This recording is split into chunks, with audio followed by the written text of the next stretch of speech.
Hello my dear friends. ഈ ഒരു സമയം നിങ്ങളുടെ വ്യക്തി നിങ്ങളുടെ റിലേഷൻഷിപ്പിന്റെ കാര്യത്തിൽ എന്തെങ്കിലും ഒരു മാറ്റങ്ങൾ കൊണ്ടുവരാനായിട്ട് ആഗ്രഹിക്കുന്നുണ്ടോ എന്ന് നോക്കാം.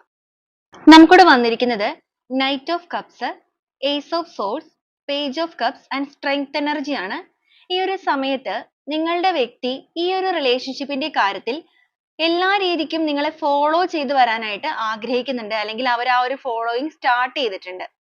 നിങ്ങളെ വീണ്ടും പ്രപ്പോസ് ചെയ്യുക എന്നുള്ള ഒരു മെന്റാലിറ്റിയിൽ ഇവർ നിൽക്കുന്നതായിട്ടാണ് കാണിച്ചിരിക്കുന്നത്. ബുദ്ധിപൂർവ്വം തന്നെ നിങ്ങളുടെ റിലേഷൻഷിപ്പിന്റെ കാര്യത്തിൽ ഒരു സക്സസ്, ഒരു ന്യൂ ബിഗിനിങ് കൊണ്ടുവരണം.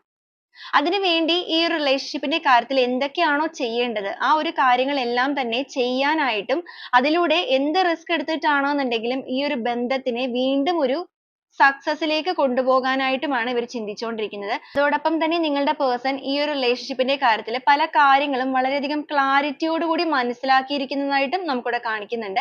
അപ്പൊ എന്തെങ്കിലും രീതിയിലുള്ള ഒരു തെറ്റിദ്ധാരണകൾ മൂലമാണ് നിങ്ങളുടെ റിലേഷൻഷിപ്പിൽ ഇപ്പൊ നിങ്ങൾ തമ്മിൽ ഒരു ബ്രേക്കപ്പ് സിറ്റുവേഷനിലൊക്കെ നിൽക്കുന്നത് എന്നുണ്ടെങ്കിൽ അതിനെല്ലാം ഒരു ക്ലാരിറ്റി ഇവർക്ക് ഇപ്പൊ ലഭിച്ചിട്ടുണ്ട്. അതുകൊണ്ട് തന്നെ നിങ്ങൾക്കിടയിലുള്ള ആ ഒരു കറുത്ത മറയെ അല്ലെങ്കിൽ ആ ഒരു തടസ്സത്തെ എല്ലാ രീതിക്കും ബ്രേക്ക് ത്രൂ ചെയ്തിട്ട് എന്ത് റിസ്ക് എടുത്തിട്ടാണെന്നുണ്ടെങ്കിലും അവരുടെ സ്നേഹവുമായിട്ട് അവർ നിങ്ങളിലേക്ക് എത്തുക തന്നെ ചെയ്യും. ഈ ഒരു എനർജിയിലാണ് അവർ നിൽക്കുന്നത്. അതോടൊപ്പം ഈ ഒരു പേഴ്സൺ നിങ്ങൾ ഒരുപാട് ഡ്രീം ചെയ്യുന്നുണ്ട്. നിങ്ങൾക്ക് ഇതുവരെ അവർ നൽകാതിരുന്ന ആ ഒരു കറേജ്, ആ ഒരു പ്രൊട്ടക്ഷൻ ഈ ഒരു സമയത്ത് നിങ്ങൾക്ക് നൽകാനും നിങ്ങളുടെ റിലേഷൻഷിപ്പിൽ നഷ്ടപ്പെട്ടു പോയ ആ ഒരു സ്ട്രെങ്ത് വീണ്ടെടുത്ത് ഇതിനെ വീണ്ടും നല്ല രീതിയിലേക്ക് തന്നെ മുന്നോട്ടേക്ക് കൊണ്ടുപോകാനുമുള്ള ഒരു മൈൻഡിലേക്കാണ് ഇവരിപ്പോ എത്തി നിൽക്കുന്നത്. ഇവരുടെ ഇന്നർ വോയിസ് പറയുന്നത് മാത്രം അനുസരിച്ച് പ്രവർത്തിക്കുക എന്നൊരു മെന്റാലിറ്റിയിൽ നിൽക്കുന്ന വ്യക്തികളുടെ എനർജിയാണ് നമുക്കിവിടെ കാണുന്നത്.